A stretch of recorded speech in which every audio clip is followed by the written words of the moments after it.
Rule number 1, never sit on the swings after the sun goes down. If you do, don't look at the shapes that show up at the tree line. Just keep swinging, faster and faster. You have to outswing the whispers. My name is Alex, and that first rule, the one about the swings, that was the very first thing I actually read in the little book I found. I found it tucked under a loose bench in Willow Creek Park. It wasn't from the city, no official park stamp. Just a small leather-bound book, old and worn, full of neat, strange writing. I thought it was some kind of joke or a weird story someone made up. I used to laugh at stuff like that. But then I opened it, and the first thing I saw was rule number 1. It hit me like a cold wave. After that, I flipped through the rest of the book. Some rules seemed normal enough. Keep dogs on a leash. Don't throw trash, park closes at 10 p.m. I tried to tell myself the swing rule was just a bizarre prank. But then came the others. The ones that made my blood freeze. Rule number 2. The pond is only for looking at your reflection. Don't throw anything in the water, especially bread for the ducks.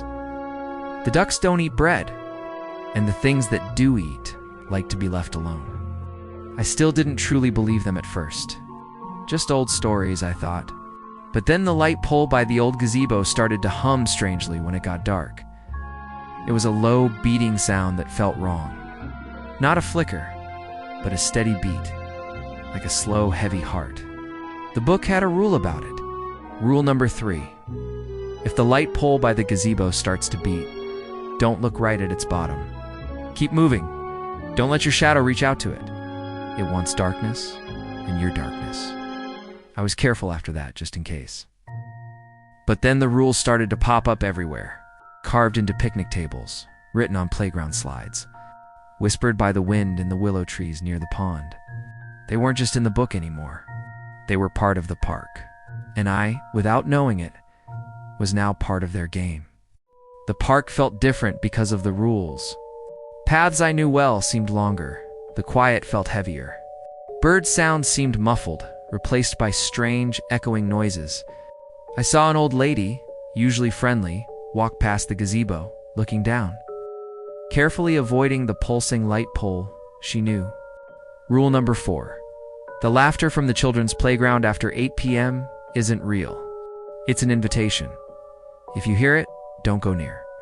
Don't show you heard it. Whatever you do, don't play along. Its players aren't children. One night, rushing home, I almost got caught. The sun was going down fast, and I heard that faint, distorted laughter from the playground. I froze, my hand automatically going to the book in my pocket. My shadow was long, reaching right towards the pulsing light pole. Don't let your shadow lengthen towards it. I forced myself to walk, not run, taking small steps, eyes fixed straight ahead. The laughter got louder all around me. I swear I felt something cold breathe on my neck, a soft, bony touch on my arm, but I didn't look. I didn't show I noticed. I just kept walking until I was outside the park gates. Someone else wasn't so lucky. Old Mr. Henderson, a local guy who always fed the ducks. He vanished a few days later. They found his fishing hat by the pond, floating right where the book warned not to go. No body, just the hat. The ducks, weirdly, were gone too. Rule number 5. The weeping willows by the pond aren't safe. Their branches grab, their roots hold. Don't rest under them, especially if you feel a gentle pull. It's not the wind.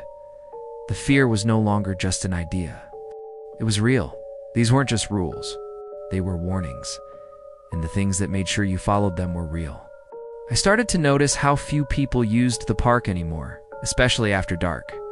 The ones who did seemed to move very carefully, like they quietly understood what the park really was. They knew the rules too. Maybe they were the ones who wrote them down. I got more and more desperate. I couldn't just leave Willow Creek. It was my home. But the park felt alive, slowly taking over the town. I started looking into the park's history, checking old town records. Nothing. No strange events. No missing people on paper. It was like the park itself was erasing its own past.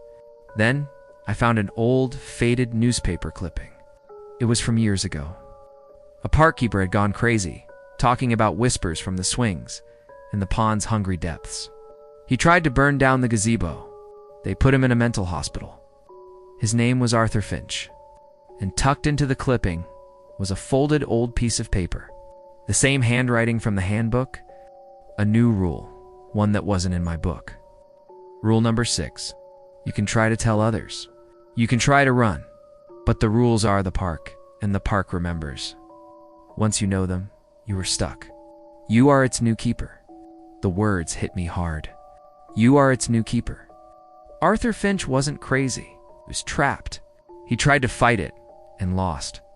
The rules weren't just for visitors. They were a deal. And I, by finding them, by following them, had unknowingly signed my name. My life became strictly following the book. I walked paths carefully, avoiding the light pole's gaze. I held my breath near the willows. I never, ever looked at the playground after dark, but the park knew it saw me trying, and it started to tempt me. One night, walking home, the swing set began to swing wildly even though there was no wind. Louder, faster. The whispers from the trees started to call my name, asking me to come play. A playful, distorted Alex, come play, echoed from the empty playground. The pond rippled with unseen movement, a chilling, wet sound. I ran. I sprinted from the park, heart pounding, the sounds chasing me. I locked my door, closed the curtains, but I knew. I could feel the park watching my house, its invisible roots reaching. The next morning, I woke up to find a small, leather-bound journal on my bedside table. Its pages were old, filled with neat, strange writing, my own handwriting. And on the first page, written clearly, were the words, "The Park Keeper's Handbook."